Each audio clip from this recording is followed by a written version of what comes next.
So today, let's start with a warm welcome to our Connecticut native, who is our moderator today. She is a middle school teacher and a middle school English teacher and an author. Fright Watch, some of you have seen. Book number 1 and 2, The Stitchers and the Collectors, are available and they're out now. And you can pre-order number 3, Unmasked.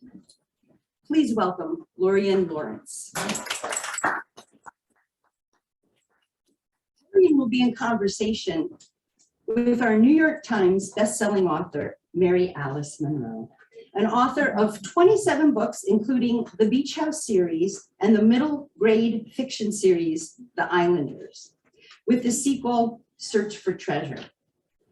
Her book awards are numerous, and The Beach House is a Hallmark Hall of Fame movie. She is co-creator and co-host of a weekly web show and a podcast, Friends in Fiction, and is also an active conservationist and serves on several boards. I believe some of you might think, so that's why Jake's grandmother, Honey, says, nature makes children of us all. It's my favorite one. There is much for us to enjoy this evening. I know for me, there's a very long list, but I read about the alligators, the riddles, the biscuits with dewberry jam, tree forts, and diaper changing, just to name a few.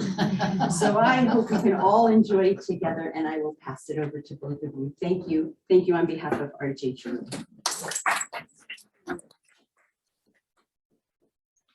Hello, everybody. Hi. Love to see kids in the front, so it's nice to meet you.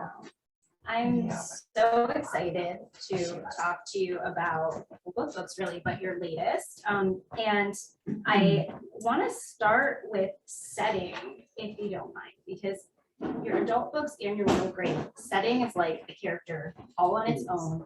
And I love that. I soak that in just as a reader. Yeah. And I would just love to know, I was so excited when I learned that this setting is a real place. Yes. I mean, because I'm raised here in Connecticut. I love this lush sounding world. And I'd love for you to tell us a little bit more about the real inspiration. Well, that's one of the big questions we get after kids have read The Islanders, which is the first book. Is Dewey's Island real? I mean, does it exist? Can we go visit it? Dewey's Island is real. I live on Isle of Palms, which is just outside Charleston, South Carolina. So the landscape is so different than it is here. Mm-hmm. It's islandy, it's scrubby, it's beautiful, but our flowers don't grow like yours. Let me just say that right now. But we have palm trees and we have different animals, different plants, different trees. It just feels different. It's hot and sultry. So I live on Isle of Palms, which is just outside Charleston. But Dewey's is a barrier island. And barrier islands are nature's way of protecting the mainland. There's small little islands that pepper along the mainland. This island is accessible only by boat. You can't get there by bridge or car, any kind. Once you get there, there are no cars on the island, really, only golf carts. There are no stores to buy anything. And because Honey doesn't believe in it, and Honey's the grandmother, no internet. So the little Jake, when he begins, is like, oh my God, this is going to be the worst summer ever. But it's beautiful. It's an island sanctuary.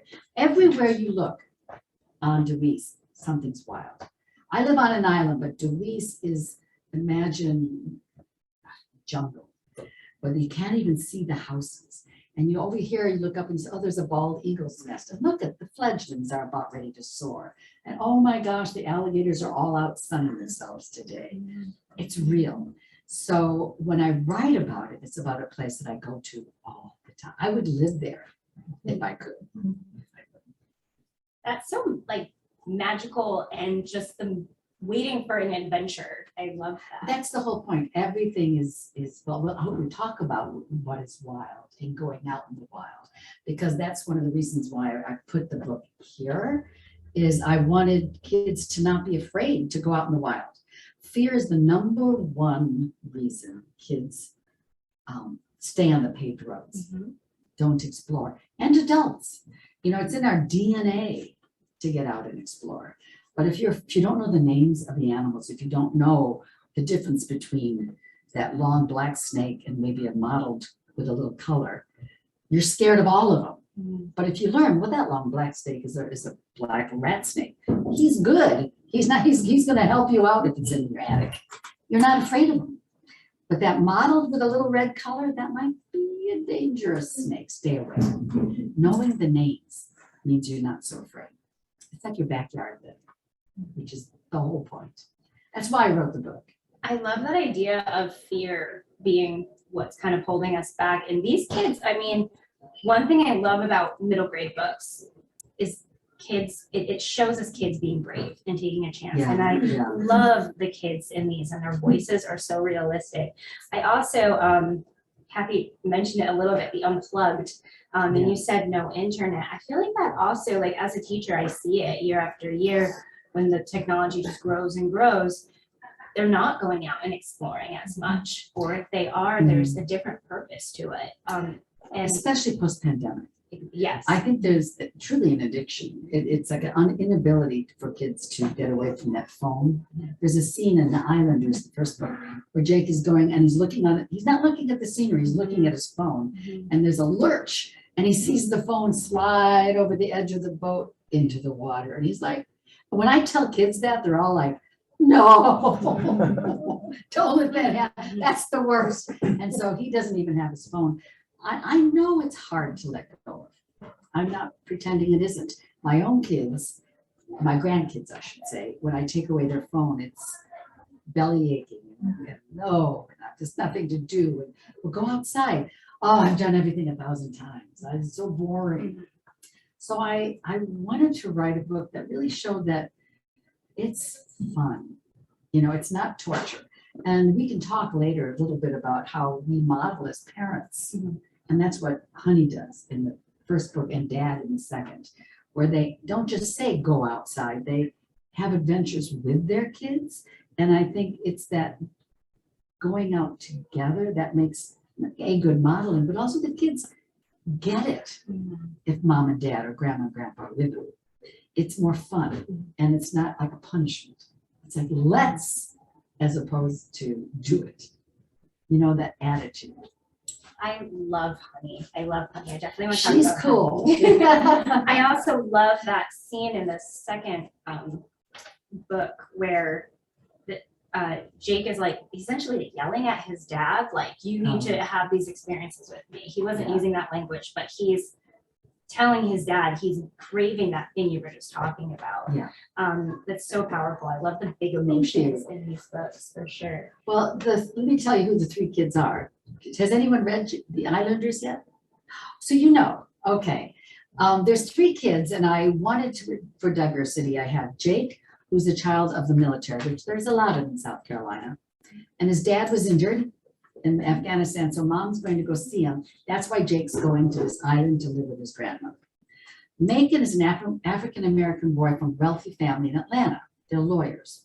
They have a house on this island. And then Lovey is a little girl. All the girls love Lovey. I want to be Lovey. They're all 10, 11 years old.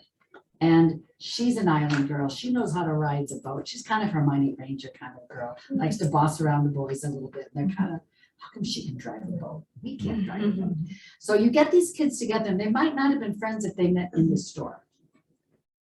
But because they're meeting on an island where there's nobody else, they kind of get to know each other. And here's the thing that I love. You don't need a lot of friends in your life. You need one good friend that you can tell your secrets to. And if you have two friends, you're lucky. And these kids bond. They're the best. They've discovered their best. And they get in a little trouble.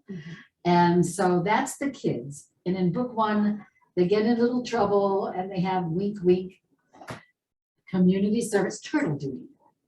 Now, I don't know if you know the story, but I am a certified turtle team member for 24 years. I would love to know Everything more. I write about the books, I do on the islands. I move the nests. I rehabilitate sea turtles at the aquarium. I do it. So I had to tell you kids. I mean, if you know my adult books, you know I write about turtles too. So we put it in for the kids. So in book two, okay, book one, the kids are like, this is the best summer at the end, because they became friends. In book 2, when he comes, the kids are like, I can't wait to get back to see my friends. This is going to be a great summer. And so the new adventures occur, and it's a different animal.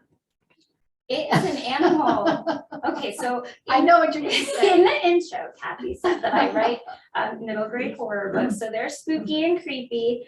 But nothing scares me more than what Mary Alice wrote about. Big Al. I write about monsters and ghosts because they're not real. I don't believe in them. They're not real. Alligators are real and they are terrifying to me. And I love this idea of like, well, maybe you don't understand and there's good snakes and bad snakes. I would love for you to talk about Big Al. Okay, if you read The Islanders, Big Al is real.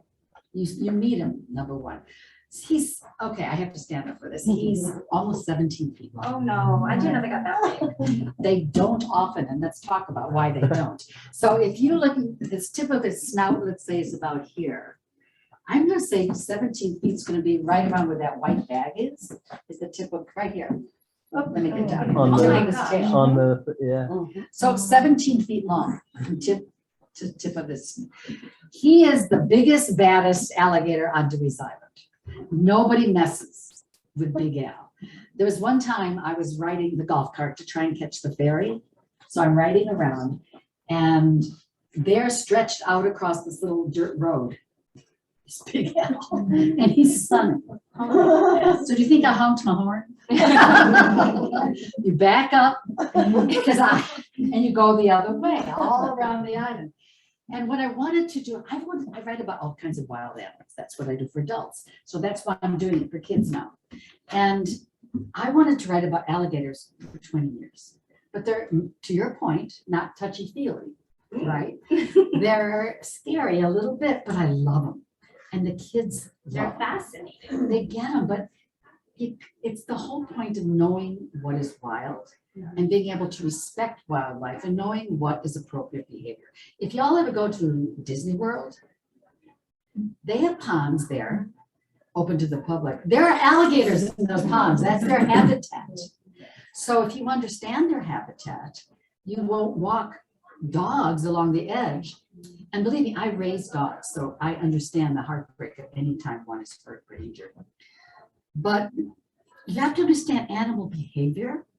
In their mind, that's lunch walking by. And so they're acting in their normal role. It's not mean, it's normal. So if you understand it, you don't go near the pond if there's alligators there, because that's their house, right? So let's show Big Al. Can we show Big Al? To see Big Al. Yes. This is a real video on Dewey's Island. Let me see if I can see it here. And We've that's me, got, how I look most of the time in the left. But Big Al, I think, is that one. Okay, Yeah, we've got the visual, the And the audio we audio. couldn't quite that's get okay. to. I can describe it. So Big Al is real.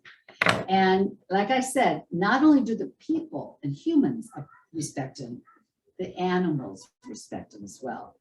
So meet Big Al here. He's and that he's swimming in his favorite place is a pond called Hyler Pond.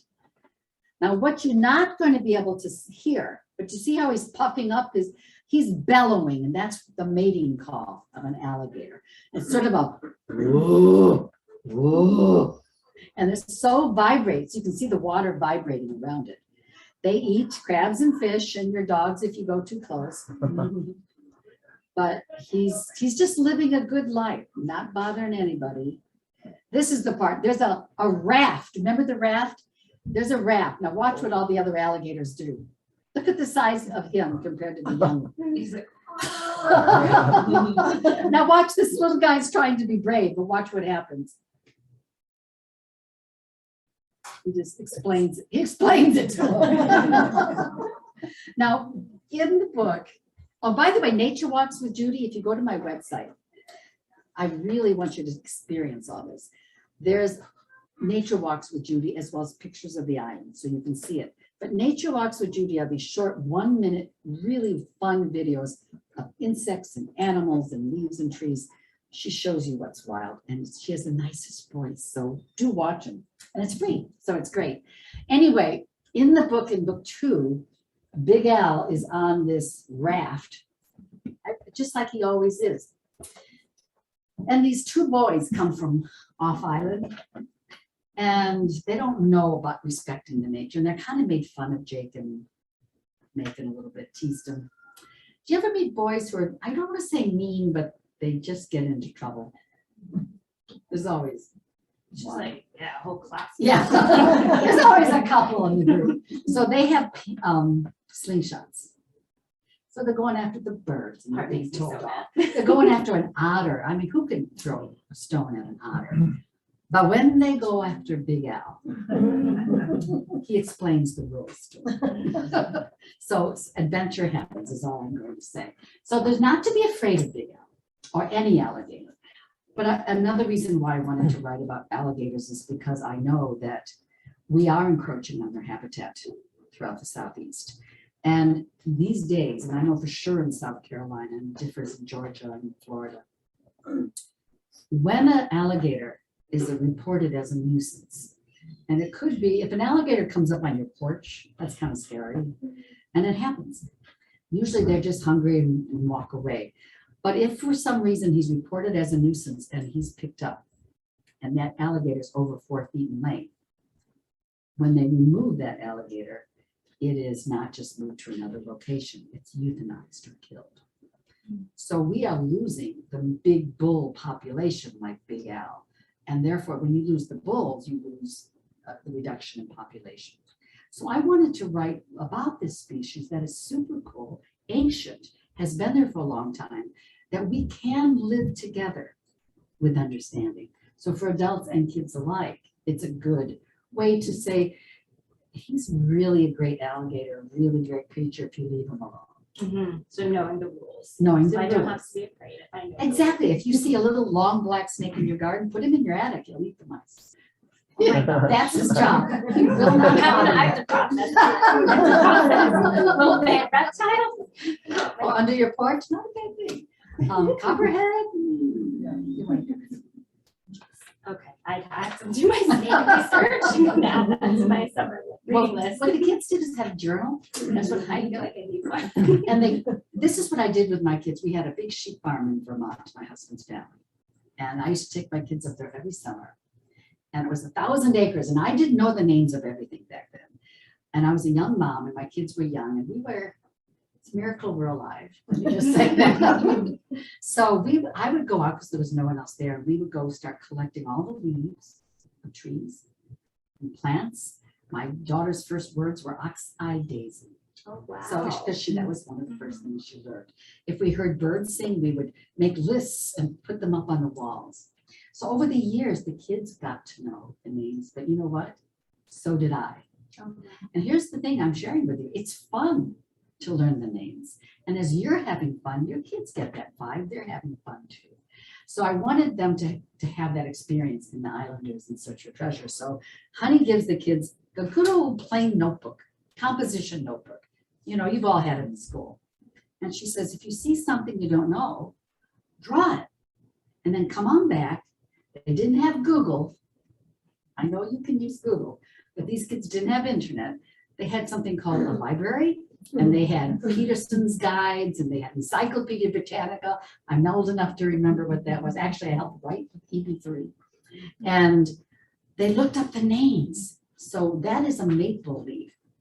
That is, you saw that bird, that big brown bird in the sky? We all call it the big brown bird. That's a red-tailed hawk. And she taught the kids how to identify them. It was so much fun, and I hope you kids do it too. I love the suggestion of that because I have a 7.5-year-old daughter and a 5.5-year-old son, and we live on the wetlands. So not You live anything on the wetlands. we do, and That's I don't know, like there's so much wildlife, and I'm so excited to read these with them so that we Thank can you. then have a journal. And See, you're the keep perfect track. example. Thank you. That's exactly what I want to happen. Because if you love animals, you're curious, I think this book is for kids who are. I think it also gives like a tangible thing for you to do, keeping track, noticing things, keeping track of it. When I was a kid, I was really into whales, and I would write down save the whales things all over my notebooks, but that's where it ended. I didn't know what else to do with that. So this is like a really nice way to get kids into conservation. Where did your love of conservation come from? Well, it was always there. I mean, as a young child, I was more imagination. I sang to trees, and I believe fairies were hiding in trees. I still do, to be totally honest with you. But you know, we'd go out in the woods, and I'd be told, you know, that's a birch tree, and that's a gall, and I'd be looking for the hollows. That's where the fairies live, I'm sure. So it's that imagination. Go for it. That's the playground of creativity. Go for it. But as you get older, the sheep farm, putting land in conservation. Once I started to learn the names, I started being more aggressive about conservation. My husband was at the NIH doing research, and I was living in DC, and I saw so much of my friends, so many of my friends' organic farms being sold and disappearing. So I moved to Charleston 25 years ago, and I saw what could happen, and it is happening now. So, and on the turtle team, I joined, first thing I did was become a turtle member. I monitor the nests, got certified by the state. And kids would come like you to the island. When's it gonna hatch? How many turtles are in there? What do you mean lights out for turtles? They didn't understand what that meant. And I had written 5 novels at that point, and I realized I could use my novels to help bring awareness Platform. because as a platform, because I know that most people don't know what lights out for turtles means, or why do you say don't feed the dolphins and all these things. So I started changing the way I wrote books, where I work with animals. I take the main lessons I learned from them, and I make themes from what I learned. And then I create a story around that. So I always choose a species first and Interesting. then write a book. That's for all your books. All my books. That's That's such an we're only talking about now. Okay. And then I wrote the novel. And I always believed in it. Well, it's been 20 years since I wrote a book called The Beach House. And it was my first New York Times bestseller. And it really just, no internet, word of mouth. Was your first book a New York Times bestseller? My first book about nature. Oh, I wow. had 4 or 5, I don't remember, 4 or 5 books before then. But I wrote a book like I had never written before because I wanted For to you, do yes. this. And it was a hit. And since then, every book I've written for 20 years, and 20 years, has been about some endangered species. But I always, people read my books because the characters, I write family sagas, Hallmark movie. I mean, they come for the story. And I'm hoping that they close it and go, you know, I learned a lot about turtles in this book too. But wow, I learned a lot about Atlantic bottlenose dolphins because I work with them and my passion is obviously there. So when I was asked to write for kids, it was an easy yes, because I wanted to share that inspiration to this next generation. We're leaving you a planet that needs your faith, your courage, your creativity, and I hope to inspire kids. It's I have faith in you kids. I do. I was actually going to ask you the switch, the transition between adult and middle grade, I would imagine would be quite great. How did you find that transition in terms of coming? I mean, it sounds like, did you pick the turtles first? Did you follow that same kind of, oh, interesting. No, You that broke kind your it broke the mold. My goal, first of all, you're a middle grade writer.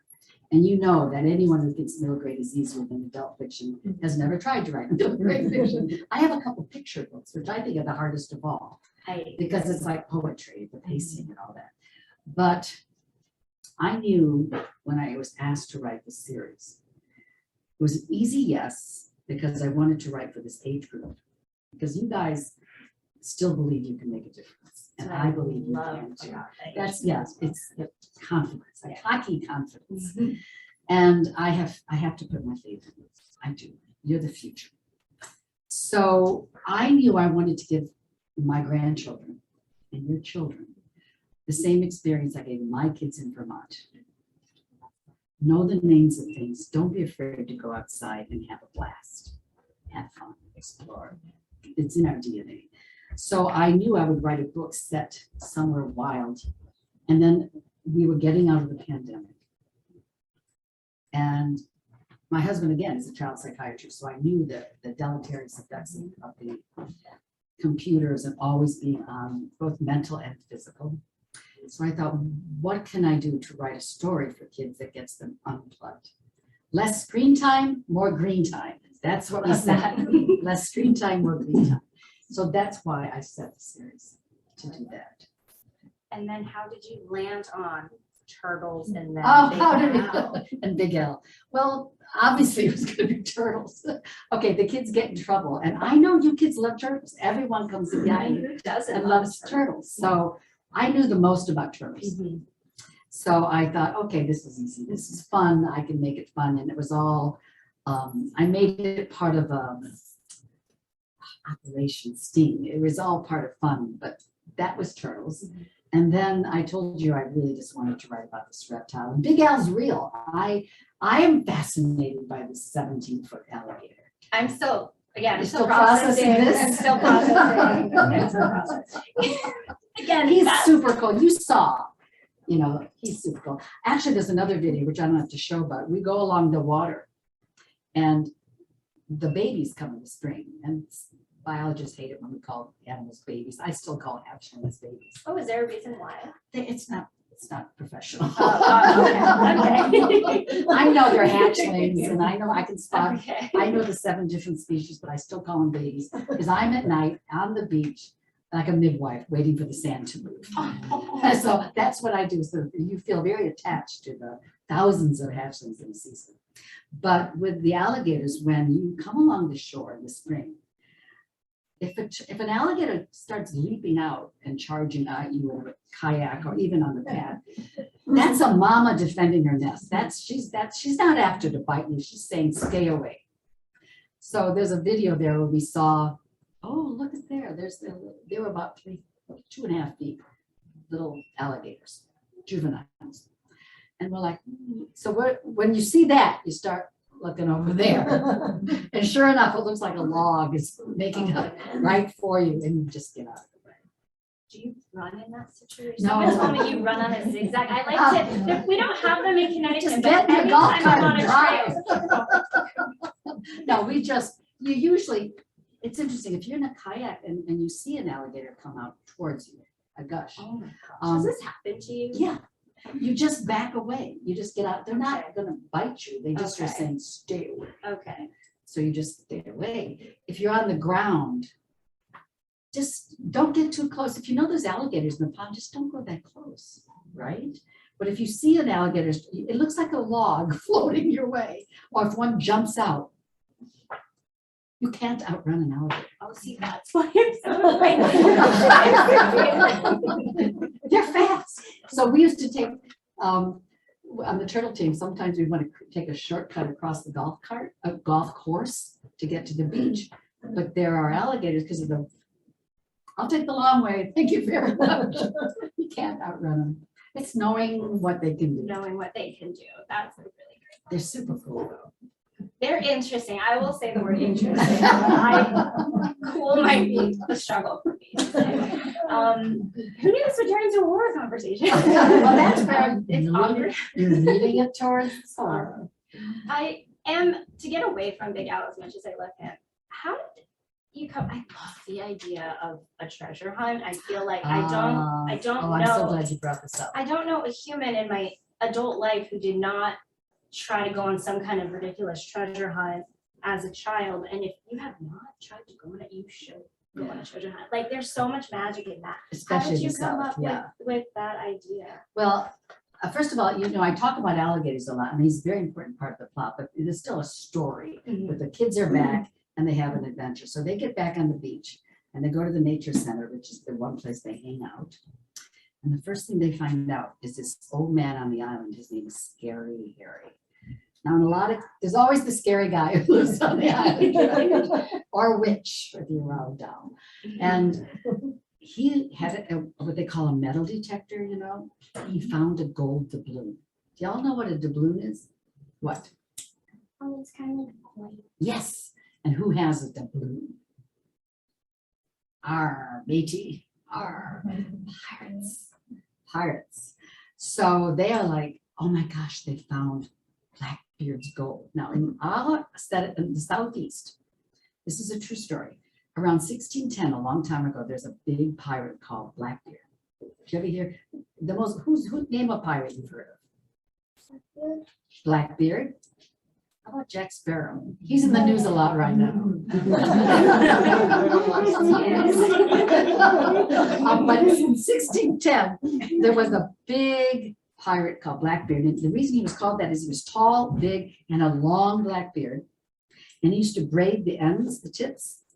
They dipped it in a solution and lit it on fire because it would smoke like a wreath around his head, and it made people afraid of him, like the dread pirate Roberts. If you know where that is, you get good points. And he held with a bunch of other pirates, maybe 4 or 5 other big pirates, famous pirates. They held the city of Charleston hostage. And they did not let them go until they paid the ransom in gold, which they did. So when the pirates left, and this is what Honey tells the kids, look at the map, kids. Here's Charleston Harbor, and the pirates had to come out. So they went out of the harbor, past Sullivan's Island, past Isle of Palms, past Deweese Island, and he never made it to North Carolina because the Queen Anne's Revenge, which was his ship, sunk. And he was captured, and all the gold, we don't know where it went. So every kid along the whole Southeast coast is out looking for the gold because it's there. And so is scarce. So I wanted to have an adventure, and the rest you have to read because I don't want to give it away, but they do search for the treasure and it's there. Just saying, maybe you'll find it. Speaking of honey, I love honey. I love honey. How, you mentioned your grandmother yourself. How much of honey and you are intertwined with your Well, it's grandparents' funny, style? when I first, well, you know, with middle grade fiction, I don't know in horror, do you have a lot of issues, family issues in the story? Yes. You do. Mhm. So most of the middle grade fiction that I love and read, we don't skirt around issues that are important in facing children today. Kids are smart. You know what's going on in the world. You watch TV, you hear the news. And I really wanted to bring pertinent family issues into the story. In middle grade fiction, it's how you tell the story, the language you use. I always say, if you want sex, rock and roll, go to young adult or higher, but there's an innocence to middle grade fiction, which doesn't dumb it down. It's just how you treat the material. I always encourage people to read middle grade fiction to the kids. My book, some of my adult fans love every bit as much as my adult novels for that very reason. I want adults to read these books. Not only do I want them to go outside, but I want them to discuss the issues. Because when families read the books together and they talk about them, you can impart your own values, you can impart your ideas, you get a conversation, a dialogue going with your kids, which is so critical today. So Honey is depressed. She lost her husband. And so I showed her reception of her beloved grandson, where the house wasn't so clean. And I modeled her after my mother-in-law, a child of the Depression, a young woman. You opened her fridge and dear Lord, you didn't know what you were going to get. The mystery meat. You know, the Tupperware, you know, oh God, no. That was my mother-in-law. So I was able to use that in the story. She used to say, I go, Mom, you know, that milk is out of date. Oh, those are just suggestions. Those aren't explanations. No, thanks, I'll have my coffee black. Thank you. So I modeled her after my mother-in-law, but she gets, you know, the healing of the grandmother and the grandson in book 1. So by book 2, the father lost his leg in book 1, and he is dealing with a prosthesis. So you talked about the father-son disappointment. You know, loss of a job, loss of a limb, loss of anything can cause a lot of consternation in the family. So I wanted to show what that father-son dynamic would be like. And Honey now is strong. So I identify more with Honey in book 2, where she's getting the kids unplugged and not taking any nonsense. But what I did do in book 2, in book 1, no internet. In book 2, she begins to realize there's value in the internet. It's unrealistic to say no internet at all, no computers. So I wanted to bring her into the modern world by letting her help guide readers with what's an appropriate use of time and let families decide for themselves what they want to do. Again, that's a good conversation starter. A good with conversation. reads is, yeah, what's appropriate. I said it in the beginning, but I do really love that scene with the dad, because in that moment we see Jake, being brave in other ways, right, throughout the 2 books. But in that moment, to me, that was the bravest he had been the whole time, because he's standing up for himself and he's telling his dad like a really difficult thing. So if you haven't read it yet, I won't spoil too much of it, but having a hard conversation with someone you love and kind of holding them accountable at that age, as a teacher, I love that moment. Yeah, I love that. So we talked about Honey, we talked about Dad a little bit. Let's talk about Jake a little bit. Can you tell us a little bit about Jake? Because I love his voice. And I mean, I could get nerdy about craft, but I'll spare all of you that. But where did you come up with him? What was your inspiration for Jake? And how did you find writing through a boy's point of view? I wasn't sure I'd be able to do it. One of the novels that I wrote, and it was just one of those books of the heart, it's called A Low Country Christmas. And that's the one that won the Southern Prize for fiction. And it surprised me.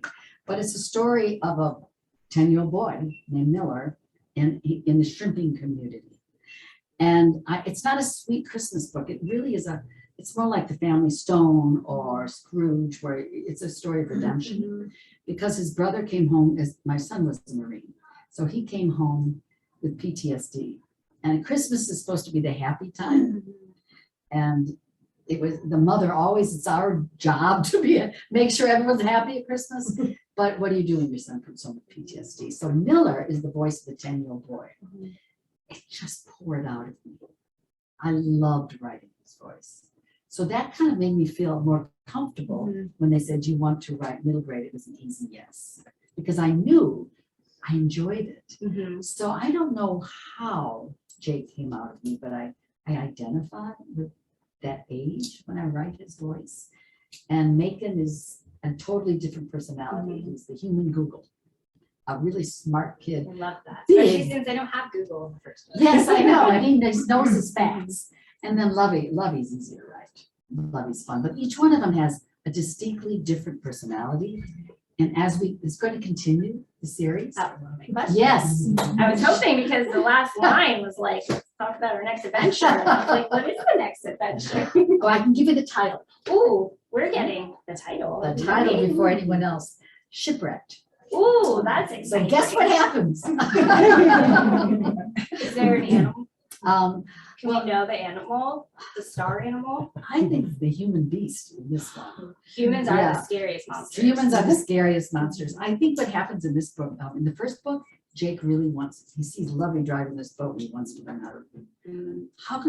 How can she drive a boat? She's my age. How can that happen? And he gets his license, and in book 2, he's dying. He gets in trouble. In book 3, he gets his boat. And kids it's a kind of a Huck Finn life along the intercoastal and all the creeks. So you can get in trouble really fast. And he has a kind of a not seaworthy boat. And they Okay. go out and storm hits. And that's Ooh, the that title. sounds incredibly. So it's a story. It's going to be a lot of survival skills. Oh, my students love a Do they? survival. Oh, good. Well, they're going to love this book because And it's all I'm about so survival. sick of, I'm so sick of recommending Hatchet in the Oh my So I'm gosh. wearing the teacher hat on. I'm very excited. Hatchet. That was one of the books that I actually studied. I mean, I read They so love many that series, survival. but I, as a teacher, am ready for, okay, you like Hatchet, here you go. Okay, here's Shipwreck. Yes. Thank you. That's exciting. Very good. Well, this is a wonderful time. Thank you so much. To Thank see if we you. have any other questions from any of you. Okay. Now that we're relieved, along with Lorien, that we don't have alligators here in Connecticut. I still run at a zigzag when I Okay, run. what is just your- in case. What is the animal you're afraid of here that is intimidating? Alligators, and my husband's like, what? My There are no husband, alligators here. I know, so it's, I What don't about have, porcupines? Oh, no, they're cute. Yeah, they used to come at the farm. We used to, those early days, they'd come crawling up to the house. Should I be afraid of porcupines? And they eat your stairs. They were eating the house, so I did not care for them. Okay. But you know, I feel like I need to do some research and processing about the animals. We had bobcats and fisher cats in my backyard. Fisher Oh. cats should not be seen during the day. And I remember the during the day that had I was us like, all. doggies, you're not going out today. Yes. Yeah, But they're cool with the They little look- tufted ears. yeah, they're pretty. Yeah. Alligators are pretty too. Well, we have plenty to talk about. Any questions from any of you? You read The Islanders, so did you start the next one yet? Or are you done with the Islanders? I'm almost done. So did they get in trouble yet? Did they have Operation Coyote yet? No, not yet. Oh, you've got some good times coming. They're on the kayaks. Oh, okay, all right, well, there's a big thing that it's coming. I have Any a other question. I have a questions? question. I saw just looking at your website, reading about all your books, about your life, about your conservation, but I was curious, it sounds like you had a book launch event at an aquarium? Is that Yeah, right? I'm on How the did- board of the aquarium in South Carolina, Yeah, and I started with the team, the Sea Turtle Hospital. And so I've had a couple parties, but for this book, with that turtles, we wanted all the kids to come in. So we had after hours, we could go over the whole aquarium. We had scavenger hunts, pirate names, a lot of games, and it was a blast. It was a perfect place for a launch party. yeah. And last night, I just found out, number 3 on the New York Times was. Yay! I'm very excited. Just found out. Thank you. That was a big deal. That means, you know what it is? I like to think I can write a good book, but I think it's the right book at the right time to hit those kind of numbers that people are looking for ways to get outdoors. Yes. The kids want to get out and absolutely. play. Yep. I love the word play. Mhm. And I love your, what was it, something, no screen, go to green. Oh, yeah, less screen time, more green time. Yeah, that's perfect. And the other one that's really just coming out this year, so many health benefits for adults and children alone for being outside. 2 hours outdoors is the new 10,000 steps. Just saying. Forest bathing. Well, thank you. Thank you, Lorien, for such an. Oh, we have 2 questions. Oh, can I? Please, no, please go first. I knew that 10,000 steps would get you. So with the book, The Beach House was made into a movie. Yeah. So during the filming, the sea turtles are going to sea. So was that purposely filmed? Oh my gosh, now you're gonna make me tell the story. I love Andy McDowell. She's as beautiful inside as out, and hopefully we work again together. But I told them as plainly as I could the season for sea turtles. And I said, they're gone by October. Well, we filmed it in November. Those were mechanical turtles. And they must have spent a fortune. They were all against the dune. It was dark. There was a woman under the puppet with. And you can't tell, they did such a good job. It's like it could have been a lot cheaper if you just did it. So you made me tell that story. It was midnight, and there was another thing where they had a couple turtle, DNR experts, but they don't know what we do on the beach with sea turtles. So they were saying, well, what do you do when the light hits? And the guy's like, he said, Mary Alice, what do you do on the beach when the light hits? And I'm like, well, we don't really do anything except wait for them to turn around and gather, but they had to show it in a movie. So if you remember the scene, they all got down on their knees. That was me. I said, get on your knees and try and block. Impromptu. It was fun.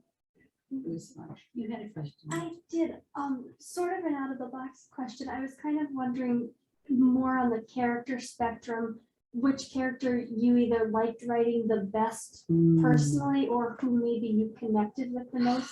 I read the book club, that's what I have, and I really liked Oh, Annie, wow. which is funny. Annie is cool. She was a cool character. I liked her because she was complex, so I just wondered from that. Thank you. And that book, The Book Club, which was kind of ahead of its time. It was really good. Thank you. And that was one of the most academic books I wrote because I've always been a member of a book club and I know that when I read a book, it plays in my mind, in my thoughts and influences maybe my decisions, a good book. And especially this book, it was a feminist study of books that went throughout history.